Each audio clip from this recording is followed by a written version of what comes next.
My dear viewers and learners, welcome.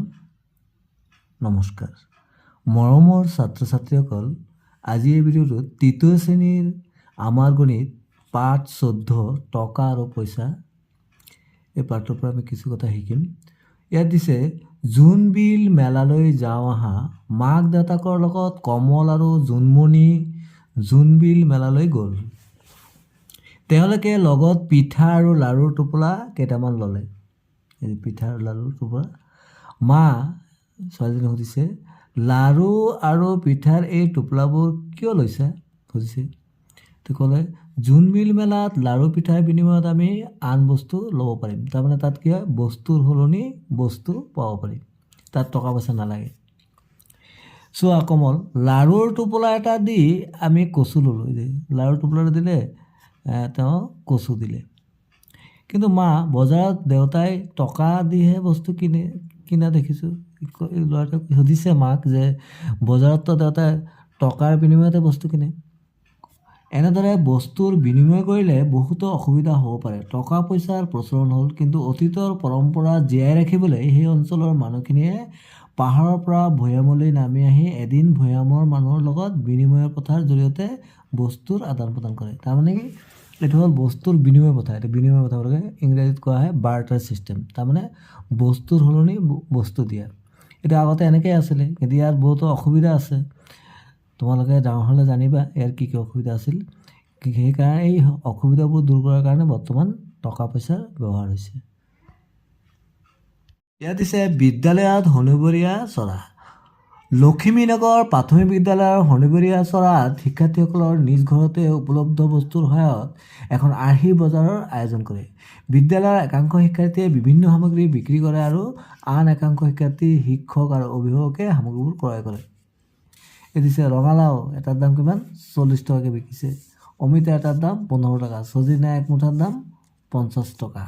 কণী এযোৰৰ দাম 20 টকা।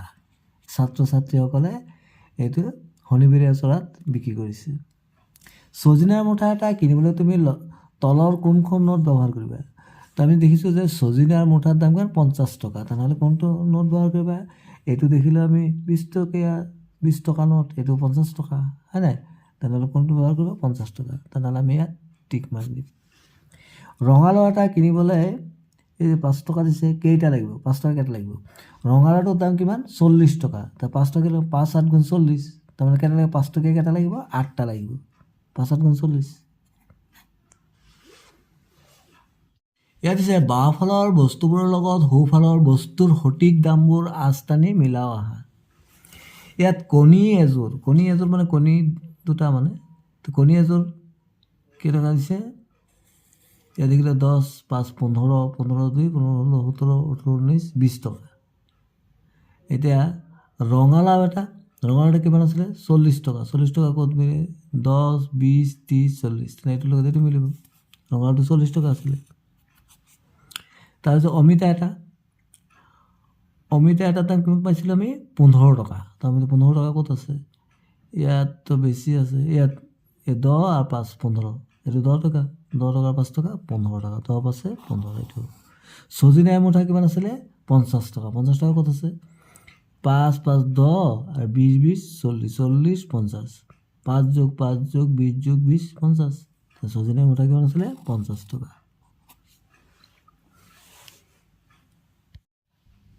ইয়াত দিছে মুঠ কিমান টকা লাগিব চাওঁ আহা। ৰঙালাও এটাৰ দাম 40 টকা, অমিতা এটাৰ দাম 15 টকা। তাৰ যোগ কৰিলে কিমান? 5 ৰ 5 4 5, মুঠ দাম কিমান? 55 টকা। কণী এযোৰৰ দাম কিমান আছিলে? আমি পাইছিলোঁ যে কণী এযোৰৰ দাম 20 টকা, তাত আমি কি লিখিম? ইয়াত 20। অমিতা তিনিটাৰ দাম কিমান হ'ব? অমিতা এটাৰ দাম 15 টকা, হয়নে? তো তিনিটাৰ দাম কিমান হ'ব? 15ৰ লগত আমি কি কৰিম? 3 পূৰণ কৰিম। 15ক যদি আমি 3ৰে পূৰণ কৰিম 45। অমিতা তিনিটাৰ দাম কিমান হ'ব? 45 টকা। তেতিয়া আমি মুঠ দাম যোগ কৰিম। 5ৰ লগত যোগ কৰিলে 5 আৰু 4 2 6, তাৰমানে কিমান লাগিব? 65 টকা। ইয়াত দিছে ৰঙালাও দুটাৰ দাম। এটা ৰঙালাওৰ দাম কিমান আছিলে? 40 টকা। তেনেহ'লে দুটাৰ দাম কিমান? 40 যোগ 40 80 টকা, বা 40ক আমি 2ৰে পূৰণ কৰিলে হ'ব। আৰু চজিনা মুঠাৰ দাম কিমান আছিলে? 50 টকা। তো মুঠ কিমান হ'ব 0 0 8 পাঁচে 13 8 লগত 5 যোগ কৰিলে 13 তাৰমানে 130 টকা। ৰঙালাও এটাৰ দাম কিমান আছিলে ৰঙালাওৰ দাম আছিল 40 টকা। আৰু কণী 3যোৰৰ দাম কণী এযোৰৰ দাম আছিলে 20 টকা 3যোৰৰ কিমান হ'ব 20 যোগ 20 যোগ 20 3 20 বা 20ক আমি 3 পূৰণ কৰি কওঁ 60 টকা। যোগ কৰি কিমান 0 0 0 6 4 10 100 টকা। তাৰপৰা মুঠ দাম কিমান হ'ল 100 টকা। ইয়াত দিছে মুঠ কিমান টকা আছে লিখোঁ আহা। এইটো 100 100 100 এইটো 50 100 যোগ 100 200 আৰু 50 250 টকা 250 টকা। ইয়াত কিমান আছে 200 200 এইটো কিমান আছে 20 এইটো কিমান আছে 20 এইটো 10 তো 220 20 40 আর 10 50 250 টাকা 250 টাকা। এবার ইয়াত কিমান আছে 200 200 400 400 আর 50 50 100 তো কিমান 200 400 400 একে 500 টাকা কিমান হ'ব এইটো 500 টাকা কিমান হ'ব 500 টাকা 200 200 400 400 আর 50 50 100 500 টাকা। মৰমৰ ছাত্ৰ ছাত্ৰীসকল ইয়াত দিছে চিন্তা কৰি লিখোৱা তলৰ বস্তুবোৰৰ দামৰ সমান হোৱাকৈ পাঠটোৰ চাৰিওদিশে থকা নোট আৰু মুদ্ৰাসমূহ বাছনি কৰা লগতে কি কি মুদ্ৰা নোট বাছনি কৰিলা তলৰ আৰ্ডাৰত লিখা।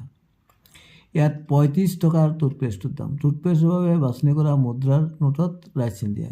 তো আমি কি কৰিম ইয়াত দেখিম 35 টকা ক'ত পাম আমি দেখিলোঁ 35 টকা তো 35 টকা মই ইয়াত দি দিলোঁ ইয়াত দিলোঁ 5 টকা ইয়াত দিলোঁ 20 টকা 20 আর পাশে 25 25 আর 10 টাকা কিমান হৈ গ'ল 35 টকা।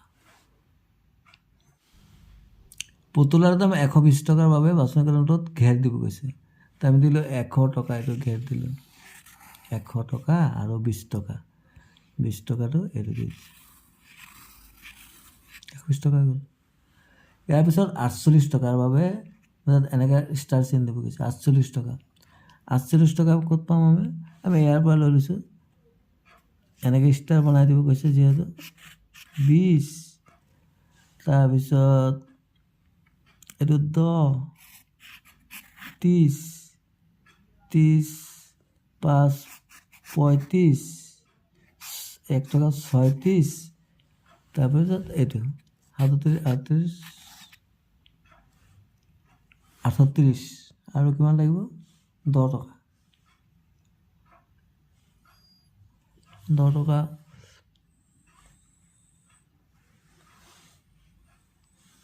এই 10 টকা। মৰমৰ ছাত্ৰ ছাত্ৰীসকল এইদৰে তোমালোকে মিলাই ল'বা। ইয়াত দিছে ক অংকৰ লগত খ অংক মিলাও আহা ক অংক ইয়াত টকা দিছে খ অংক যেনেকৈ ইয়াত 50 50 100 আৰু 50 150 150 কৰি দিলোঁ 100 20 20 40 50 এইটো মিলিব। ইয়াত কিমান আছে 20 20 40 আৰু 10 10 60 20 20 20 যোগ 20 40 40 10 10 50 50 10 60 60 টকা ক'ত আছে এইটো ইয়াত দিয়া আছে 50 10 60 এইটো ইয়াৰ লগত এইটো মিলাম ইয়াত এতিয়া আমি এইটো মিলাম এইটো আছে 20 5 25 টকা 25 টকা ক'ত আছে ইয়াত 10 5 15 15 5 20 20 5 25 এইটো লগত এইটো মিলাম। তাৰপিছত এইটোত কিমান আছে 20 20 40 20 60 60 20 80 80 20 100 100 কোনটো আছে এইটো